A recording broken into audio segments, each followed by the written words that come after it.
दोस्तों, आज मैं एक ऐसे प्राणायाम की चर्चा करने के लिए आपके पास आया हूँ जिसके कारण क्या है, यदि इसको किया जाए तो इसको कितने सारे फायदे होते हैं। किसी भी तरह के डाइजेस्टिव डिसऑर्डर भी आपको नहीं होते हैं, वो सारे ठीक होते हैं। इसमें आपका बॉडी का सर्कुलेटरी सिस्टम बहुत बढ़िया हो जाता है।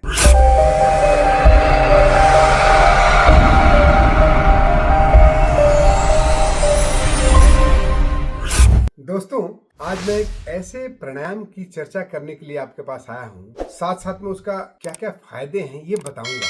क्योंकि बिना फायदा बताए, बिना फायदा जाने हमारा मन ऐसा नहीं जो कि उसको एक्सेप्ट करना चाहता है। तो दोस्तों, प्राणायाम का नाम है अनुलोम विलोम प्राणायाम। बहुत ही पॉपुलर प्राणायाम, करीब करीब योग में इंटरेस्ट लेने वाले सभी लोग इसके बारे में जानते हैं। तो चलिए दोस्तों, इसके बारे में मैं आपके पहले इसके फायदे बताना चाह रहा हूँ कि यदि सही तरीका से सही समय तक यदि इसको किया जाए तो इसको कितने सारे फायदे होते हैं। बिना समय गंवाए मैं इसके कुछ महत्वपूर्ण फायदे आपको बताने जा रहा हूँ। अनुलोम विलोम प्राणायाम नाड़ी शोधन प्राणायाम का सबसे सिंपल तरीका है। नाड़ी शोधन प्राणायाम, जैसे कि आपको नाम से पता चल रहा है, हमारे नाड़ियों को शुद्ध करता है, नाड़ियों को डिटॉक्सिफाई करता है। हमारे नाड़ियां मल से युक्त हैं, साधारणतया रहती हैं। दिन भर में 24 घंटे में हम जो घूमते फिरते बाहर के वातावरण में रहते हैं या हमारे जो विचार आते हैं, इससे हमारी नाड़ियां में मल जमा हो जाता है। इन मल को शुद्ध करने के लिए सबसे अच्छा तरीका है नाड़ी शोधन प्राणायाम या अनुलोम विलोम प्राणायाम। दूसरा सबसे बड़ा फायदा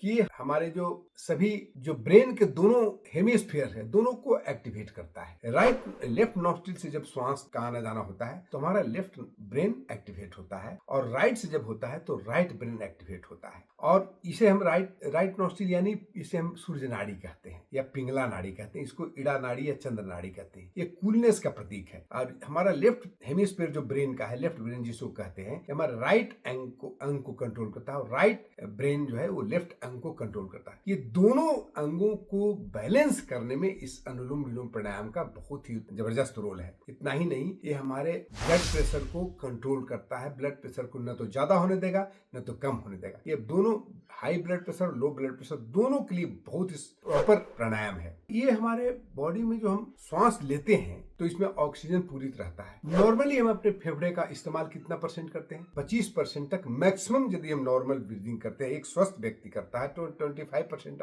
आप अपने फेफड़े का इस्तेमाल करते हैं। जब आप प्राणायाम करते हैं उस दौरान में आप 100% नहीं भी तो 95% तक अपने लंग्स का इस्तेमाल करते हैं, उसको पूरित करते हैं, जिससे आपका प्रॉपर एक्सचेंज होता है ऑक्सीजन का और कार्बन डाइऑक्साइड का। हमारे जो श्वास जब हम लेते हैं तो इसमें ऑक्सीजन का परसेंटेज करीब करीब 21% रहता है। तो जब श्वास छोड़ते हो तो उसमें देखिएगा, उसको यदि आप एनालाइज करिए तो उसमें 4.5 से 5% कार्बन डाइऑक्साइड भी रहता है, और उसमें ऑक्सीजन का प्रतिशत 16% हो जाता है। तो आप समझिए कि हम जो श्वास ले रहे हैं, वो जो हमारे ब्लड के अंदर में जहाँ एक्सचेंज हो रहा है, फेफड़े में जहाँ ब्लड का एक्सचेंज हो रहा है, ब्लड से ऑक्सीजन का और कार्बन डाइऑक्साइड का एल्विलाई के थ्रू एक्सचेंज हो रहा है, वहां पर प्रॉपर एक्सचेंज होता है और अच्छे से आपको कार्बन डाइऑक्साइड का निष्कासन होता है। शरीर में विशुद्धियां कम हो जाती हैं और शुद्ध ब्लड आपका शरीर के सभी आर्टरीज में फ्लो करता है, जिसके कारण क्या है, सबसे बड़ा फायदा तो हाई ब्लड प्रेशर या लो ब्लड प्रेशर दोनों में बहुत काम आता है। और तीसरा है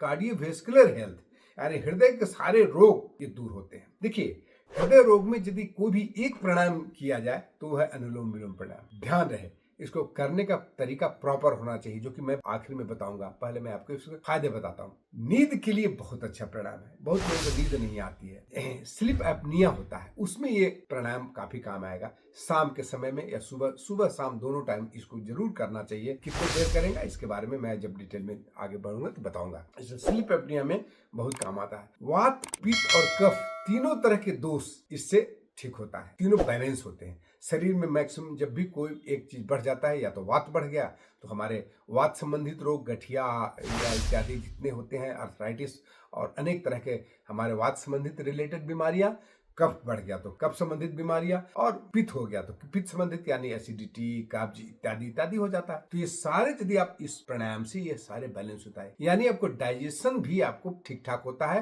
किसी भी तरह के डाइजेस्टिव डिसऑर्डर भी आपको नहीं होते हैं, वो सारे ठीक होते हैं। इसमें आपका बॉडी का सर्कुलेटरी सिस्टम बहुत बढ़िया हो जाता है। आपका मानसिक शांति बहुत जाती है, क्योंकि हम जब दोनों मस्तिष्क बैलेंस हो जाते हैं, राइट और लेफ्ट माइंड दोनों यदि बैलेंस होते हैं, तो आपको मानसिक रूप से बहुत शांत होते हैं आप। इसलिए आपको डिसीजन मेकिंग में बहुत अच्छा से आप डिसीजन लेते हैं। आप एनर्जेटिक रहते हैं बराबर, क्योंकि शरीर में शुद्ध खून का प्रसार हो रहा है, आप ऊर्जावान बने रहते हैं। ऊर्जा नीचे से ऊपर की तरफ फ्लो बहुत अच्छे से होता है, जो कि साधारणतया हमारे मूलाधार चक्र में सभी ऊर्जा है।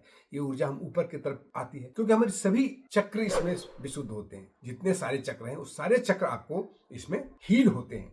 इसके साथ साथ में हमारी प्राण का संचार सुषुम्ना नाड़ी से शुरू हो जाता है। सुषुम्ना नाड़ी अर्थात क्या हुआ, यानी हमारी ईड़ा और पिंगला जो लेफ्ट और राइट नॉस्ट्रिल्स है, ये दोनों से रुक करके यदि सुषुम्ना नाड़ी से प्राण का संचार शुरू हो जाता है तो आपकी आयु लंबी बनती है, आप ज्यादा दिन तक स्वस्थ रहते हैं, युवावस्था को ज्यादा समय तक रहते हैं, चेहरे पे झुर्रियां नहीं आएंगी आपको, आप आनंदित और प्रसन्न हर समय रहते हैं। और सबसे बड़ा फायदा, यदि आप ध्यान करते हैं, मेडिटेशन करते हैं, तो उसके पहले किए जाने वाले प्राणायाम में ये बहुत ही महत्वपूर्ण प्राणायाम है, उससे करिएगा तो आपको शांति भी मिलती है, मन को संतोष भी मिलता है और आप अच्छे से ध्यान में कर सकते हैं। और ध्यान के फायदे जो मिलने वाले हैं से होंगे। तो इस तरह से अनेक सारे फायदे आपको अनुलोम विलोम प्राणायाम से हैं। इसलिए अपने हर व्यक्ति को अपने जीवन में बिना संकोच के इस प्राणायाम को करना चाहिए। अब करने का तरीका और मैं ड्यूरेशन बताता हूँ। देखिए, सबसे अच्छा करने का तरीका है स्टार्ट फ्रॉम लेफ्ट। बराबर जब भी शुरुआत करिए बाएं से शुरू करना है। कोई भी ध्यानात्मक आसन में बैठ जाए आप आराम से, सुखासन में बैठे, पद्मासन में बैठे,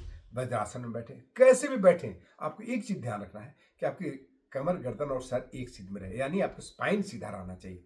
और एक और बात, आप एक मुद्रा बनाएं जिसका नाम है विष्णु मुद्रा कहते हैं, या इसको नासिका मुद्रा भी कहते हैं, प्रणव मुद्रा कहते हैं। इसको बनाने का क्या तरीका है कि आप इंडेक्स फिंगर और मिडिल फिंगर को मोड़ करके नीचे कर लेते हैं, आपके अंगूठे के गद्दे में लगा देते हैं और ये अंगूठे से यानी थंब से राइट नॉस्ट्रिल को खोलते हैं और बंद करते हैं, और ये दोनों अंगुलियां यानी लिटिल फिंगर और रिंग फिंगर से लेफ्ट नॉस्ट्रिल को कंट्रोल करते हैं।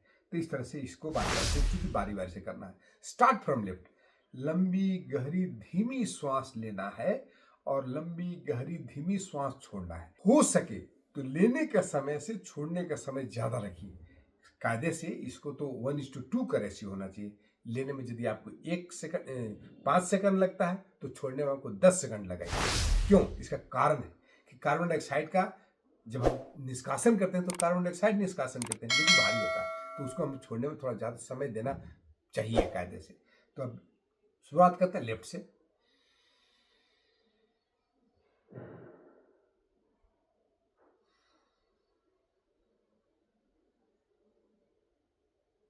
फिर राइट से लेंगे,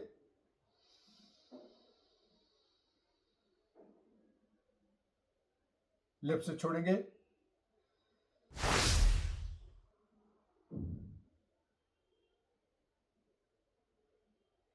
ये एक चक्र हुआ।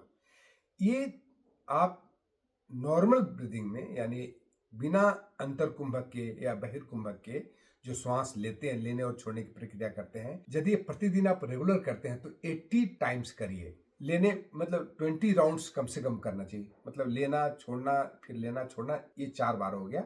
एक राउंड यदि बोलेंगे तो 20 राउंड्स 20 बार या 80 श्वास लेना छोड़ना जारी रख सकते हैं। इस तरह से आप कम से कम शुरुआत में 20 राउंड्स आप करना है, आपको करना है। एंड भी कहां से करना है? तो लेफ्ट से ही करना है।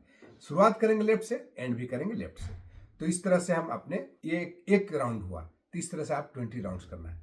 अब इसको करने का ड्यूरेशन कितना होना चाहिए? कम से कम 5 मिनट करें। ऐसे तो फायदा 1 मिनट में भी होगा, समय कितना भी कम लगे उतना ही फायदा होगा, लेकिन कम से कम 5 मिनट से नॉर्मल व्यक्ति को मिनिमम 5 मिनट, या मेरा रिकमेंडेशन रहता है कि कम से कम 10 मिनट तक इसको आप करिए। यदि आप 15 मिनट समय देते हैं आपको प्राणायाम में, तो आप 7 मिनट इसको करिए और बाकी जो 8 मिनट बचता है उसमें 2-3 प्राणायाम और आप भस्त्रिका, उज्जाई और भ्रामरी वगैरह कर लीजिए।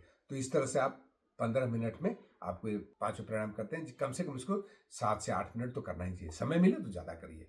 सुबह शाम दोनों टाइम करना है। ये अच्छे से करना है, इत्मीनान से करना है, एक समय में करना है। सुबह में करिए तो ज्यादा फायदा, शाम को करिए तो वो भी फायदा होता है। लेकिन आपको सबसे अच्छा तरीका है मॉर्निंग में, थोड़ा हवादार जगह रहे, थोड़ा वायु प्रदूषित नहीं रहे, उस जगह पर करिए तो बहुत अच्छा रहे। दोस्तों, ये वीडियो कैसा लगा? आपको इसके बारे में और हम बीच बीच में चर्चा करते रहेंगे। कैसा लगा आप कमेंट बॉक्स में कमेंट करिएगा। वीडियो यदि अच्छा लगा होगा तो लाइक करिएगा, शेयर करिएगा, और यदि अभी तक आपने इस चैनल को सब्सक्राइब नहीं किया तो सब्सक्राइब जरूर करिएगा। बहुत बहुत धन्यवाद। जय हिंद। फिर मिलते हैं अगले वीडियो में।